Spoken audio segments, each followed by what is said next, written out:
दोस्तों नमस्कार, मैं अजय पत्रकार। कांग्रेस का महाराष्ट्र व अन्य जगह पे यूपी में एक भी प्रत्याशी ना होना, असम में सभी सीटें हार जाना, बंगाल में टोटल टीएमसी का जीतना, महाराष्ट्र में कांग्रेस का सिमट जाना, 100 से ज़्यादा सीटें लड़ने पे सिर्फ 16 सीटें आना, नाना पटोले का इस्तीफ़ा, फिर पलट जाना, नाना पटोले पलट गए। इन सब के बाद इंडी गठबंधन में एमबीए में जबरदस्त तनाव है, सिर फुटव्वल की नौबत है। बंगाल में टीएमसी टोटल सीटें 6 की 6 जीत के आई है और टीएमसी की वहाँ से मांग है, देश में तमाम जगह से इंडी गठबंधन के नेताओं की मांग है कि अब इंडी गठबंधन का नेतृत्व बदले। ये भी कहना है कि नेतृत्व कमज़ोर है, यहाँ तक लोग कहने लगे कि नेतृत्व नपुंसक है कांग्रेस मतलब इंडी गठबंधन का, इस कारण हार हो रही है। ममता बनर्जी के पार्टी के टीएमसी के लोग सभी कह रहे हैं कि कांग्रेस अहंकार छोड़ दे, तोड़ दे अहंकार, जो घमंड है उससे ये हट जाए, घमंड छोड़ दे, ये टीएमसी के नेताओं का कहना है। और यही नहीं, सबसे ज़्यादा पूरे देश में इंडी गठबंधन में राहुल, प्रियंका और खड़गे पर नाराज़गी है। महाराष्ट्र की हार की वजह खड़गे भी बतलाए जा रहे हैं, जो उन्होंने बयान दिया था दंगे में हमने माँ बाप खो दिए थे। जब योगी ने फटकारा कि असलियत बतलाओ कैसे खो दिए थे, तो वो खामोश हो गए। अब देखिए क्या है, टीएमसी ने कहा है अब अहंकार को त्याग दो, अब अहंकार को त्याग कर ममता बनर्जी को बनाए इंडिया गठबंधन का नेता। महाराष्ट्र चुनाव हारते ही कांग्रेस पर हमलावर टीएमसी। कल्याण बनर्जी ने कहा कि इंडिया गठबंधन को एक मजबूत और निर्णायक नेताओं की ज़रूरत है और वह ममता बनर्जी के पास ही है। स्पष्ट रूप से कहा जा रहा है इंडी गठबंधन में नेता को बदल दो, और अगर मजबूत नेतृत्व है तो ममता बनर्जी के पास है। ममता बनर्जी हमेशा राहुल गांधी को बच्चा मानती हैं और ये मानती कि अभी वो राजनीति में अपरिपक्व है, अभी सीख रहा है। ये ममता बनर्जी, इसमें कोई शक नहीं, बड़ी लीडर है, तब पहले से हैं, उनको कोई बैकिंग नहीं, किसी राज परिवार से नहीं है और अपने दम पर वो कांग्रेस की नेता थी बंगाल की, अपने दम पे केंद्र पे मंत्री बनी थी कांग्रेस में, खेलकूद मंत्री। इन्हीं आधार पर वो राहुल गांधी से सीनियर पड़ती हैं, तो वो उनके लिए टीएमसी कह रही कि उनको नेतृत्व सौंपो।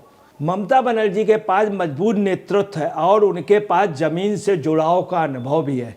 ये भी कहना है टीएमसी के नेताओं का कि उनके पास मजबूत नेतृत्व है और उनके पास ज़मीन से जुड़ाव है, मतलब राहुल गांधी से इनको बेटर माना जा रहा। कांग्रेस और अन्य विपक्षी दलों का चुनाव में मिली सफलता को स्वीकार करना होगा। विपक्षी दलों के चुनाव सफलता मतलब ममता बनर्जी 6 में 6 सीट जीत के आई, ये स्वीकार करना पड़ेगा कांग्रेस को। साथ में उनका इशारा जो है कांग्रेस को झारखंड का भी स्वीकार करना पड़ेगा, अपना जो नेतृत्व इंडी गठबंधन का ये छोड़े, अब एकता को प्राथमिकता देने की ज़रूरत है। उन्होंने कहा कि अब एकता को प्राथमिकता दो, आप हर जगह कांग्रेस आगे आगे मत रहो, नेतृत्व छोड़ो। टीएमसी ने भी कहा है, कल्याण बनर्जी ने, टीएमसी नेता, अहंकार छोड़ना चाहिए और ममता बनर्जी को इंडिया गठबंधन का नेता स्वीकार करना चाहिए। स्पष्ट रूप से कांग्रेस को इस समय मंच से नीचे उतारने का, पद से नीचे उतारने का, उनका अहंकार तोड़ने का स्पष्ट रूप से इंडी गठबंधन ने तय कर लिया है, जिसकी चिंगारी जो है वो सुलग गई है। कल्याण बनर्जी ने यह भी कहा कि ममता बनर्जी का भाजपा से लड़ने का ट्रैक रिकॉर्ड भी काफ़ी शानदार है। ये भी उन्होंने कहा, कांग्रेस नहीं लड़ पाई, ममता बनर्जी लड़ी भाजपा से, ये सच है। उन्होंने कहा यह एक लड़ाकू के रूप में पहचानी जाती हैं और वर्तमान में वह इंडिया गठबंधन के लिए सबसे आदर्श चेहरा। उन्होंने ये भी समझाया कि एक लड़ाकू नेता के रूप में पहचानी जाती हैं और राहुल गांधी उसका मतलब हो गया राहुल जो हैं लड़ाकू नेता के रूप में नहीं, एक अच्छे खासी संस्था के विरासत में मिली हुई इनको, मगर इनके अंदर नेतृत्व की क्षमता नहीं है। इनडायरेक्ट वे पे टीएमसी का ये कहना है। टीएमसी का ये भी कहना है, और वर्तमान में वह इंडिया गठबंधन के लिए सबसे आदर्श चेहरा है। मतलब राहुल गांधी आदर्श चेहरा नहीं है, ममता बनर्जी आदर्श चेहरा हैं, ये टीएमसी का कहना। अब तमाम दल भी राहुल के लिए कि उनका यही कहना, इनके अंदर नेतृत्व की क्षमता नहीं, ये इंडिया गठबंधन के आदर्श चेहरा नहीं है। अगर हम एकजुट दृष्टिकोण नहीं अपनाएंगे तो हम लड़खड़ाते रहेंगे। ये भी कहा कि यदि हम एकजुट रुख नहीं अपनाएंगे तो ऐसे लड़खड़ाते रहेंगे, ऐसे हम लोग लंगड़ाते हुए लोकतंत्र की ओर बढ़ेंगे और सरकार नहीं बना पाएंगे, सक्षम नहीं हो पाएंगे, दोनों पैरों से खड़े नहीं हो पाएंगे अगर कांग्रेस के हाथ में नेतृत्व होगा।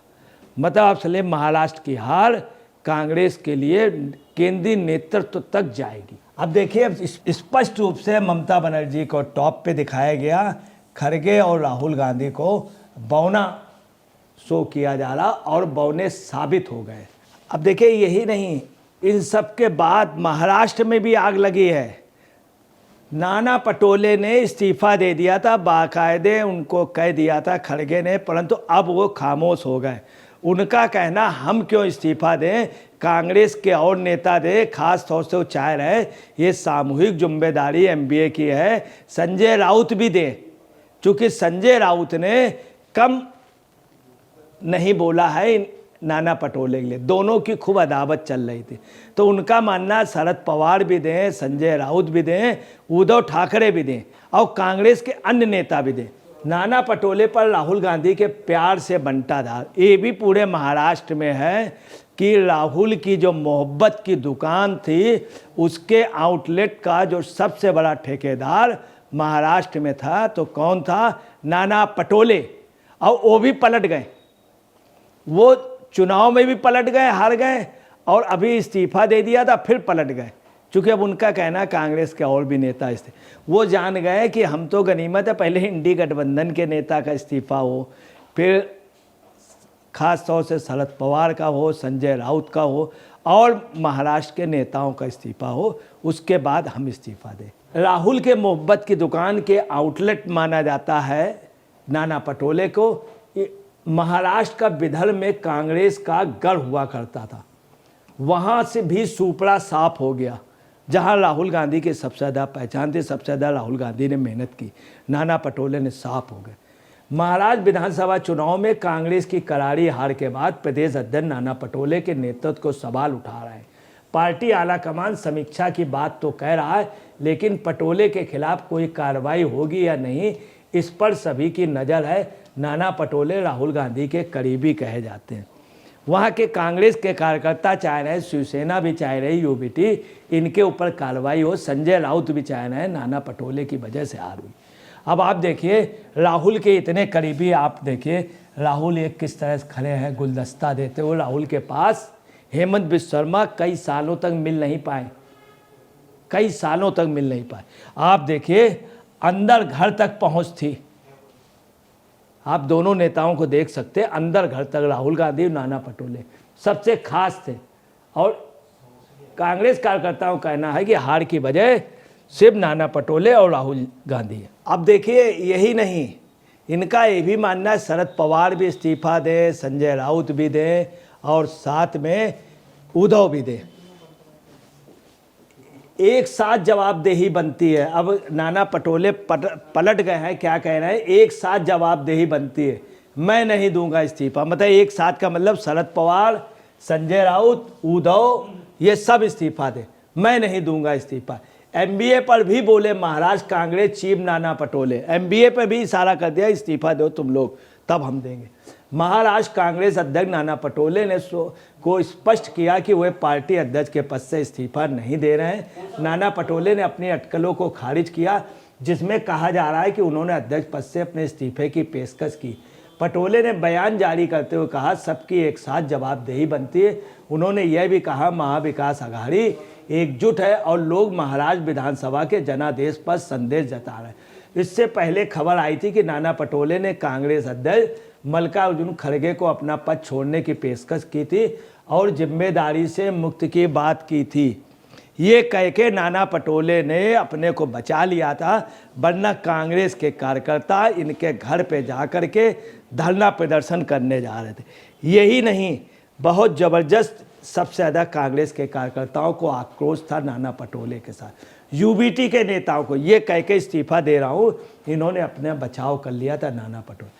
अब आप देखिए, महाराष्ट्र की हार के बाद कांग्रेस में सरफटौल, शरद पवार की पार्टी में सरफटौल, यूबीटी शिवसेना में सरफटौल, पूरे देश में फटौल सरफटौल, और इंडी गठबंधन में कांग्रेस के नेतृत्व के बदलाव की, महाराष्ट्र के कांग्रेस नेतृत्व के बदलाव की, सब जगह महाराष्ट्र की हार और योगी का वहाँ जाना, आप सब लोग कितनी दूर तक ये बात जाएगी। महाराष्ट्र की हार कांग्रेस को पूरे देश में कमज़ोर कर देगी, पंगु कर देगी और लड़खड़ाते हुआ कांग्रेस को चलने पे मजबूर कर देगी।